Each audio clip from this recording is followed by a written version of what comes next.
नमस्कार विद्यार्थी मित्र हो. नवनाथ खित्री या यूट्यूब चॅनलवरती तुमचे सर्वांचे स्वागत आहे.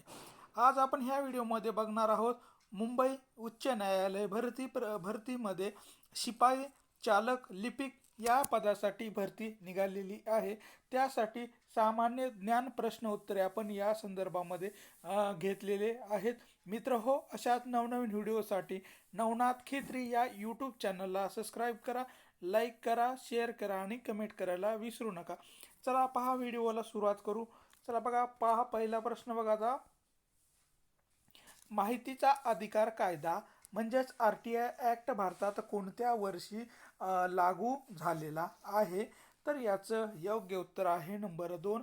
2005 साली भारतामध्ये माहितीचा अधिकार कायदा लागू करण्यात आलेला आहे. 2005 सालापासून भारतामध्ये RTI ॲक्ट लागू करण्यात आलेला आहे. यानंतरचा प्रश्न आहे, छत्रपती शिवाजी महाराजांमार्फत जे अष्टप्रधान मंडळ राबवलं होतं त्याचे प्रमुख म्हणून नियुक्ती झालेले पहिले पेशवे कोण होते? तर याचं योग्य उत्तर आहे नंबर 2.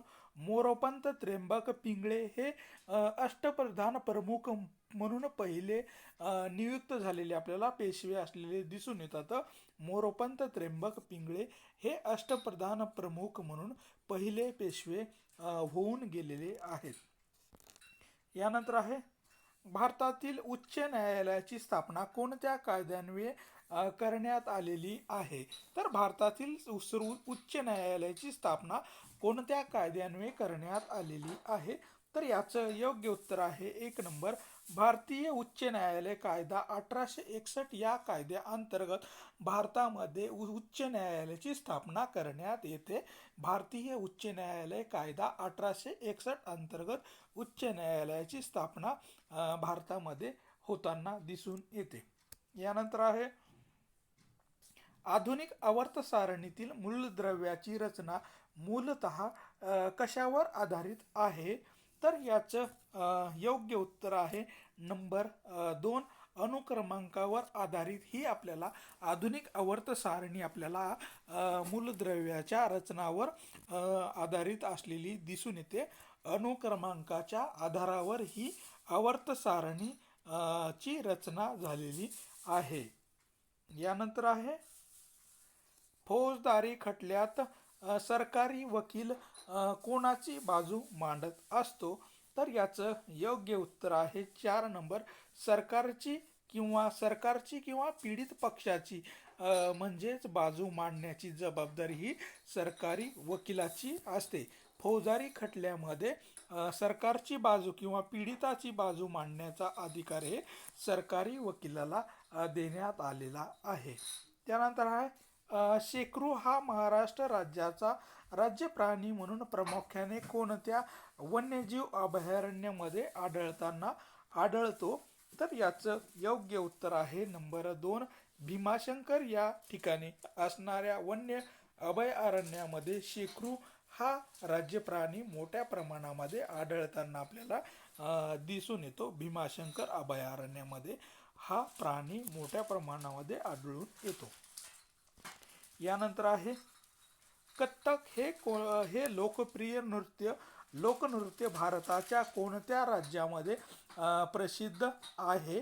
तर याचं योग्य उत्तर आहे 4 नंबर, उत्तर प्रदेश या राज्यामध्ये कथ्थक हे लोकनृत्य आपल्याला प्रसिद्ध असलेलं आपल्याला दिसून येतो. उत्तर प्रदेश या राज्याचं कथ्थक हे प्रसिद्ध लोकनृत्य आहे. यानंतरचा प्रश्न आहे, भारताच्या घटना समितीचे पहिले अधिवेशन केव्हा झाले होते? तर 9 डिसेंबर 1946 मध्ये भारताच्या घटना समितीचे पहिले अधिवेशन घेण्यात आलेलं होतं. 9 डिसेंबर 1946 या दिवशी भारताच्या घटना समितीचे पहिले अधिवेशन बोलवण्यात आलं होतं. यानंतरचा प्रश्न आहे, उच्च न्यायालयाच्या अधिकार क्षेत्रात बदल करण्याचा अधिकार कोणाला आहे?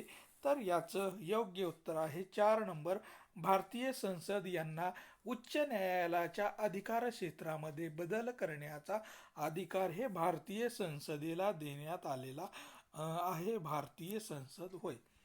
यानंतर आहे खालीलपैकी कोणत्या शहरात मुंबई उच्च न्यायालयाचे खंडपीठ नाहीये? तर याचं योग्य उत्तर आहे नवी मुंबई. या ठिकाणी मुंबई उच्च न्यायालयाचे खंडपीठ आपल्याला नसलेलं दिसून येतं. नागपूर, पणजी आणि छत्रपती संभाजीनगर या 3 ठिकाणी मुंबई उच्च न्यायालयाचे आपल्याला खंडपीठ असलेले आपल्याला दिसून येतात, पण नवी मुंबई या ठिकाणी मुंबई उच्च न्यायालयाचे खंडपीठ नाहीये. यानंतरचा प्रश्न आहे मोडक सागर हे धरण कोणत्या नदीवर बांधण्यात आलेलं आहे? तर याचं योग्य उत्तर आहे 1 नंबर वैतरणा नदीवर मोडक सागर हे धरण बांधण्यात आलेलं आहे. वैतरणा नदीवर हे मोडक सागर धरण बांधण्यात आलेलं आहे. यानंतरचा प्रश्न आहे भारताची सुपर म्हणून ओळखली जाणारी महिला बॉक्सिंग खेळाडू कोण आहे? तर याचं योग्य उत्तर आहे नंबर 3 मेरी कोम ही भारताची सुपर खेळाडू म्हणून ओळखली जाताना आपल्याला दिसून येते. मेरी कोम ही होय. आणि ही मेरी कोम ही बॉक्सिंग खेळाशी संबंधित असलेली आपल्याला दिसून येतात आणि तिला भारताची सुपर खेळाडू म्हणूनही ओळखल्या जाते. यानंतरचा प्रश्न आहे भारतीय संविधान हे भारतीय जनतेच्या इच्छेनुसार असेल असे कोणी म्हटलं आहे?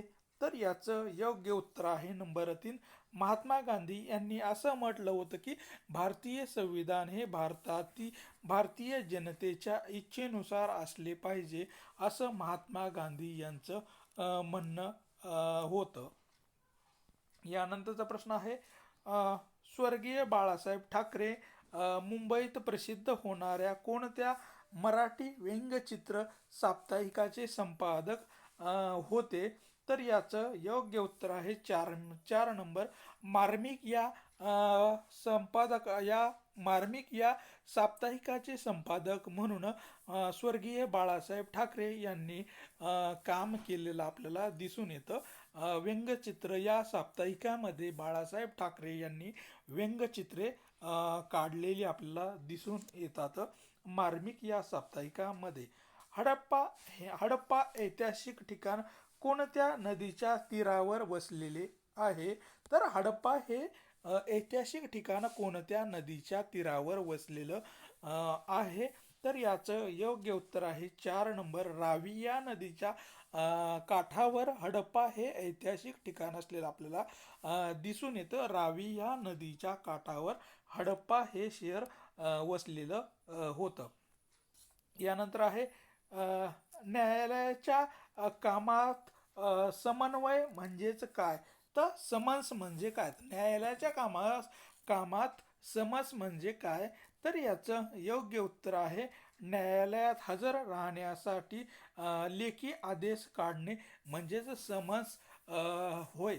म्हणजे की न्यायालयामध्ये हजर राहण्यासाठी एखाद्या व्यक्तीला जो आदेश काढला जातो त्या आदेशाला न्यायालयाच्या कामामध्ये समन्स असं म्हटल्या जाते. यानंतरचा प्रश्न आहे महाराष्ट्रातील लोकहितवादी म्हणून कोणत्या समाजसुधारकाला ओळखले जाते? तर याचं योग्य उत्तर आहे गोपाळ हरी देशमुख यांना महाराष्ट्रातील लोकहितवादी म्हणून या समाजसुधारकाची ओळख असलेली आपल्याला दिसून येते. गोपाळ हरी देशमुख यांची ओळख ही लोकहितवादी म्हणून ओळख असलेली आपल्याला दिसून येते. यानंतर आहे राज्याचा महाधिवक्ता याची नेमणूक कोण करतात? तर राज्याचा महाधिवक्ता म्हणजेच ॲडव्होकेट जनरल याची नेमणूक कोण करत असतो? तर याची नेमणूक करण्याचा अधिकार हे राज्यपाल यांना देण्यात आलेला आहे. म्हणजे की राज्याचा महाधिवक्ता नेमण्याची जिम्मेदारी ही राज्यपाल यांच्यावर सोपविण्यात आलेली आहे. राज्यपाल यांच्यावर होय. यानंतर आहे भारतातील एकमेव नॅशनल ब्रेन रिसर्च सेंटर खालीलपैकी कोणत्या राज्यामध्ये स्थित आहे?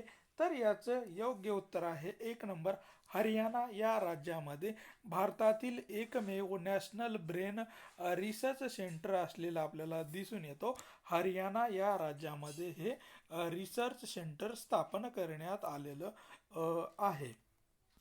यानंतरचा प्रश्न आहे, गुलामगिरी हे पुस्तक महाराष्ट्रातील कोणत्या समाजसुधारकांनी लिहिलेलं आहे? तर याचं योग्य उत्तर आहे नंबर 3 महात्मा ज्योतिबा फुले यांनी गुलामगिरी हे पुस्तक लिहिलेलं आपल्याला दिसून येतो. महात्मा ज्योतिराव फुले यांनी हे गुलामगिरी पुस्तक लिहिलेलं आहे.